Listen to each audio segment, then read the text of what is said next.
ராதே கிருஷ்ணா. பகவான் ஸ்ரீமன் நாராயணன் தன்னை உபாசனை பண்ணின அதித்தி மாதாவுக்காக போரினால் வெல்ல முடியாதவரான மகாபலி சக்கரவர்த்தி கிட்ட இருந்து தேவர்களுக்கு அவங்க இழந்த செல்வத்தை மீட்டு கொடுக்கறதுக்காக வாமனரா அவதரித்து மகாபலி சக்கரவர்த்தி கிட்ட யாசகம் கேட்டதையும் சக்கரவர்த்தியும் கொடுக்கறதா சொல்லி தானம் கொடுக்கறதுக்காக தீர்த்த பாத்திரத்தை கையில் எடுத்தப்ப அவரோட குருவான முக்காலமும் உணர்ந்தவரான சுக்கராச்சாரியார் வந்திருக்கிறது சாட்சாத் ஸ்ரீமன் நாராயணனேனும் யாசகம்ங்கிற பேரில் அவரோட உலக அரசு பதவி செல்வம் பராக்கிரமம் பெரும் புகழ் பெருமையான கல்வி அறிவு அத்தனையும் பறித்து இந்திரனுக்கு கொடுக்க போறாருனும் எடுத்து சொன்னதை கேட்டோம். அடுத்து நடக்கிறதை சுகமகரிஷி சொல்றார்.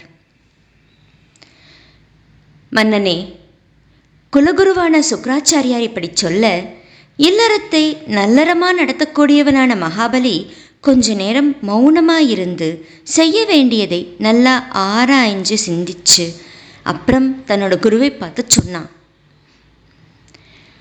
குருவே, இல்வாழ்வானுக்கு அவனோட செல்வம் இன்பம் புகழ் வாழ்க்கை இதுக்கெல்லாம் எப்பவுமே தீங்கு இழைக்காதது எதுவோ அதுதான் சிறந்த தர்மம்னு நீங்கள் எனக்கு முதல்ல சொன்னது முற்றிலும் உண்மைதான்.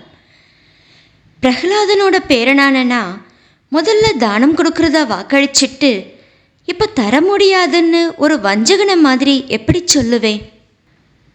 பொய்யை காட்டிலும் வேற அதர்மம் இல்லை. பூமி பிராட்டி கூட வஞ்சனையோட பொய் சொல்கிறவனை தவிர மற்ற எதையுமே என்னால் தாங்க முடியும்னு நினைக்கிறேன்னு சொல்லியிருக்கா. அந்தனுக்கு தானம் கொடுக்குறேன்னு சத்தியம் பண்ணிட்டு அப்புறம் நான் சொல்லலைன்னு சொல்கிறதுக்குத்தான் நான் பயப்படுறேன். தவிர நரகக்குழியோ ஏழ்மை வந்துடுமோனோ துன்பக்கடலுக்கோ அரச பதவி பறிப்போகுமோனோ மரணம் ஏற்படுமோன்னு கூட நான் பயப்படல. பொய் சொல்கிறதுல அத்தனை பயம் எனக்கு. இந்த உலகத்தில் பணம் இதெல்லாம் ஒருத்தன் இறந்ததுக்கப்புறம் அவனை விட்டு போகத்தான் போகுது. நான் உயிரோடு இருக்கிறப்பவே ஏன் மற்றவங்களுக்கு தானமாக தரக்கூடாது? தானம் கொடுக்கறதுனால ஒரு அந்தணனை மகிழ்விக்க முடியலைன்னா அந்த தானத்தினால என்ன பலன்? ததீச்சி மகரிஷி, சிபி சக்கரவர்த்தி இவங்கெல்லாம் யாராலையும் கொடுக்க முடியாததான மிக மிக பிரியமான தங்களோட உயிரையே கொடுத்து பிராணிகளுக்கு நன்மை பண்ணியிருக்காங்க. அப்படி இருக்கிறப்ப இந்த பூமி முதலானவற்றை கொடுக்கறதுல என்ன தயக்கம்? அந்தனரே, முந்தின யுகத்தில் போரில் புறமுதுகு காட்டாத பெரிய பெரிய அசுரர்கள் இந்த பூமண்டலத்தை ஆண்டு அனுபவிச்சிருக்காங்க. அவங்களோட இம்மை மருமைகளைத்தான் காலதேவதை விழுங்கினதை தவிர அவங்களோட புகழ் இன்னமும் இந்த உலகத்தில் ஒளி வீசிக்கிட்டு தான் இருக்கு. முனிவரே, போர் முனையில் புறமுதுகு காட்டாம தன்னோட உயிரை துறந்தவங்க இந்த பூமியில் எத்தனையோ பேர் கிடைப்பாங்க. ஆனால் தானம் பெறதுக்கான சத்பாத்திரம் கிடைச்சும் தன்னோட செல்வத்தை ஸ்ரத்தையாக தானம் கொடுக்கிறவன் ரொம்பவும் அரிது. ஒருத்தன் சாதாரணமான யாசகன் ஒருத்தன் விரும்பினதை கொடுத்து எளிமையடைஞ்சாலுமே கூட அவனுக்கு அது புகழையே தரும். அப்படி இருக்கிறப்ப தங்களை மாதிரியான பிரம்ம வித்துக்களான அந்தணர்களுக்கு தானம் கொடுக்கறதுனால ஏற்படக்கூடிய ஏழ்மையானது நன்மையைத்தான் தருங்கிறதுல சந்தேகம் என்ன? அதனால் நான் இந்த பிரம்மச்சாரியோட விருப்பத்தை நிறைவேற்றப் போகிறேன். முனிவரே, வேதங்களில் சொல்லப்பட்டிருக்கிற அனுஷ்டானங்களை முறையாக கடைபிடிக்கிற தங்களை மாதிரியான முனிவர்கள் எந்த இறைவனை ஆராதிக்கிறீங்களோ அந்த பகவான் ஸ்ரீ விஷ்ணு தான் இந்த உருவத்தில் வந்திருக்கிறார்னாலும் சரி, இல்லை வேற யாரோ பகைவன்தான் வந்திருக்கிறதா இருந்தாலும் சரி, அவர் விரும்பின மாதிரியே அவருக்கு 3 அடி மண் தானம் கொடுக்க போகிறேன். குற்றமில்லாத என்ன அவர் அதர்ம நெறி மேற்கொண்டு கட்டி போட்டாலும் சரி, நான் அவருக்கு எந்த ஒரு தீங்கும் செய்யறதுக்கு விரும்ப மாட்டேன். ஏன்னா அவர் பகைவராக இருந்தாலுமே கூட என்கிட்ட இருக்கிற அச்சத்தினால்தானே அந்தன வேடத்தில் வந்து யாசிக்கிறார். ஒருவேளை இவர் உலகம் புகழற பகவான் ஸ்ரீ மகாவிஷ்ணுவே ஆனாலும் கூட அவர் தன்னோட புகழை இழக்க விரும்புவாரா? என்னை போரில் ஒழித்து இந்த மண்ணுலகத்தை பெற முடியுமா? ஒருவேளை அவர் வேற யாராவதா இருந்தா என்னோட பானங்களால் துளைக்கப்பட்டு இந்த பூமியில சாஞ்சு கிடப்பார். சுகமகரிஷி சொல்றார், தன்னோட சீடன் தன்னோட வார்த்தையில ஈடுபாடு இல்லாம, மரியாதை இல்லாம, தன்னோட கட்டளைய மீறி நடக்கிறதை பார்த்த சுக்ராச்சாரியார் விதியோட விளையாட்டுல சிக்கி தன்னோட சீடனை சபிச்சார். ஒரு உண்மையும் அறியாத அறிவிலியான நீ எல்லாம் அறிஞ்சவன் மாதிரி செருக்கடைஞ்சு என்ன ஒரு பொருட்டாவே நினைக்காம என்னோட கட்டளைய உதாசீனப்படுத்துற. அதனால நீ உன்னோட செல்வத்தை விரைவிலேயே இழக்கப் போற. சான்றோனான மகாபலி தன்னோட குருநாதர் சாபமே கொடுத்தாலும் தன்னோட சத்தியத்தில் இருந்து நழுவல. வாமன பகவானை முறைப்படி பூசனை பண்ணி கையில் நன்னீர் வார்த்து 3 அடி மண்ணை தானம் பண்ணுறதுக்காக தீர்த்த பாத்திரத்தை கையில் எடுத்தார். அப்போ அவனோட மனைவி விந்தியாவளி அங்கே வந்து வாமனமூர்த்தியோட திருவடிகளை கழுவுறதுக்காக நீர் நிறைஞ்சு தங்க கலசத்தை கையில் எடுத்துக்கிட்டா.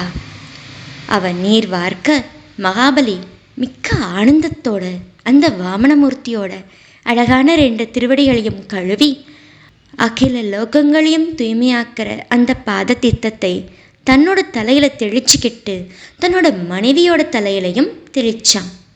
அப்ப ஆகாயத்தில் இருந்த தேவர்கள், கந்தர்வர்கள், வித்யாதரர்கள், சித்தர்கள், சாரணர்கள் எல்லாரும் மகாபலியோட கபடில்லாத பெருமை மிக்க மனசையும் எளிமையையும் புகழ்ந்து கொண்டாடி புமாரி பொழிஞ்சாங்க. துந்துபி வாத்தியங்கள் ஒழிச்சது. கந்தர்வர்கள், கிண்ணறர்கள், கிம்புருஷர்கள் எல்லாரும் கானமிசைச்சாங்க. அப்ப எல்லாரும் வியக்கிற மாதிரி ஒரு நிகழ்ச்சி நடந்தது. 3 வித பரிச்சேதமும் மற்ற பகவானோட முக்குணமயமான வாமன வடிவம் வளரத் தொடங்கிச்சு. பெருகின அந்த திருமேனியில மண், விண், 8 திசைகள், ஸ்வர்க்கம், பாதாளம் முதலான கீழ்லோக்கங்கள், 7 கடல்கள், விலங்கினங்கள், பறவை இனங்கள், மனிதர்கள், தேவர்கள், முனிவர்கள்னு அத்தனையும் காண முடிஞ்சது. அத்தனை ஐஸ்வர்யங்களையும் ஒருங்கே பெற்ற பகவானோட அந்த திருமேனியில ரித்விக்குகள், ஆச்சாரியர்கள், அவையினர், இவங்களோட பஞ்சபூதங்கள், பொறிப்புலன்கள், அதற்கான நுகர்பொருட்கள், மனசு, புத்தி, அகங்காரம், சித்தங்கிற அந்த கரணங்கள், ஜீவராசிகள்னு அகில லோகங்களையும் பார்த்தான். மேலும் பகவானோட உள்ளங்கால ரசாதலம் முதலான லோகங்களையும், திருவடிகளில் பூலோகத்தையும், முழங்கால மலைகளையும், முட்டிக்கால பறவை கூட்டங்களையும், தொடைகளில் மருத்கணங்களையும் கண்களால் பார்த்தான். பகவானோட ஆடைகளில் சந்தியாதேவியையும், மறைவிடத்தில் 7 பிரஜாபதிகளையும், இடுப்போட பின்புறம் தன்னையும் மற்ற அசுரர் கூட்டங்களையும், தொப்புள்ள விண்வெளியையும், வயிற்றில் 7 பெருங்கடல்களையும், திருமார்பல நட்சத்திர கூட்டங்களையும் பார்த்தான். பகவானோட இதய கமலத்தில் அறக்கடவுளையும், மார்புத்தரத்தில் ருதம், சத்தியம் 2ஐயும், மனசில் சந்திரனையும், திருமார்பில் தாமரை மலரேந்தின திருமகளையும், திருக்கழுத்தில் சாம வேதத்தையும் எல்லா எழுத்துக்களையும் பார்த்தான். திருக்கரங்களில் இந்திரன் முதலான தேவர்களையும், காதுகளில் 10 திக்குகளையும், தலையில் ஸ்வர்கலோகத்தையும், கேசங்களில் மேகக்கூட்டங்களையும், மூக்கில் வாயுவையும், கண்களில் சூரியனையும், முகத்தில் அக்னி பகவானையும் பார்த்தான். மேலும் அந்த பரமனோட திருவாக்கில் 3 வேதங்களையும், நாக்கில் வர்ணனையும், புருவங்களில் செய்ய வேண்டியது செய்ய வேண்டாததுங்கிற விதி நிஷேதங்களையும், இமைகளில் பகல் இரவுகளையும், நெற்றியில கோபத்தோட தெய்வதையும், கீழுதொட்டில் பேராசையோட தெய்வதையும் பார்த்தான். பகவானோட தோல்ல மன்மதனையும், ரேதஸ்ல ஜலதேவதையும், முதுகுல அதர்மத்தோட தேவதையையும், திருவடி வைப்புல வேள்விகளையும், நிழல்ல யமதர்மனையும், புன்சிரிப்புல மாயையோட தேவதையும், ஷரீரத்தோட ரோமங்கள்ல அத்தனை விதமான மூலிகை செடிகளையும் பார்த்தான். நாடி நரம்புகளில் நதிகளையும், நகங்களில் கற்களையும், புத்தியில் பிரம்மதேவரையும், பிராணனில் தேவரிஷி கணங்களையும், திருமேனியில் அசையறதும் அசையாததுமான சகல ஜீவராசிகளையும் தரிசிச்சா மகாவீரனான பலி. இதை பார்த்த அசுரர்கள் அத்தனை பேரும் ரொம்பவும் பயந்துட்டாங்க. அப்போ தாங்க முடியாத ஒளிபடைச்ச சக்கரத்தாழ்வார் இடி மாதிரி பயங்கரமான நானொலி எழுப்புற சார்கம்ங்கிற வில் நீருண்ட மேகம் மாதிரி நிற்கிற பாஞ்சஜன்யம்ங்கிற சங்கு, எடுக்க எடுக்க குறையாத அம்புகள் நிரம்பின 2 அம்புரா தூணிகள், 8 திசை லோகபாலகர்கள், சுனந்தன் முதலான பகவானோட பார்ஷதர்கள் எல்லாருமே பகவானுக்கு சேவை பண்ண அங்கே வந்துட்டாங்க. அரசே, பகவானோட திருமுடியில் ரத்தின மகுடம், புஜங்களில் தோல்வளைகள், காதுகளில் மகர குண்டலங்கள், திருமார்பல ஸ்ரீவத்சங்கிற மரு, கழுத்தில் கௌஸ்துபமணி, இடுப்பில் ரத்ன ஒட்டியானம், அறையில் பீதாம்பரம், தோளில் வண்டுகள் மொய்க்கிற வனமாலை அணிஞ்சிக்கிட்டு அழகோட எல்லையில் நின்றுக்கிட்டு பகவான் பிரகாசிச்சார். அந்த திருவிக்கிரமனான பகவான் தன்னோட ஒரு அடியால் மகாபலியோட அத்தனை லோகங்களையும் அளந்துட்டார்.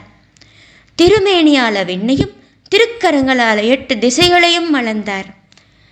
2வது அடியால் சொர்க்கம் முதலான மேல் லோகங்களை அளந்தார். பகவானோட 2வது காலடி ஸ்வர்கலோகத்தை தாண்டி மகர்லோகம், ஜனோலோகம், தப்போலோகம்னு மேலும் மேலும் தாண்டி சத்தியலோகத்தை அடைஞ்சுது. 3வது அடி வைக்கிறதுக்கு பலிக்கு சொந்தமான எந்த ஒரு இடமும் இல்லை. ஸ்ரீமத் பாகவத மகாபுராணம் 8வது ஸ்கந்தத்தில் 20வது அத்தியாயம் முற்றிற்று. சர்வம் கிருஷ்ணார்ப்பணம்.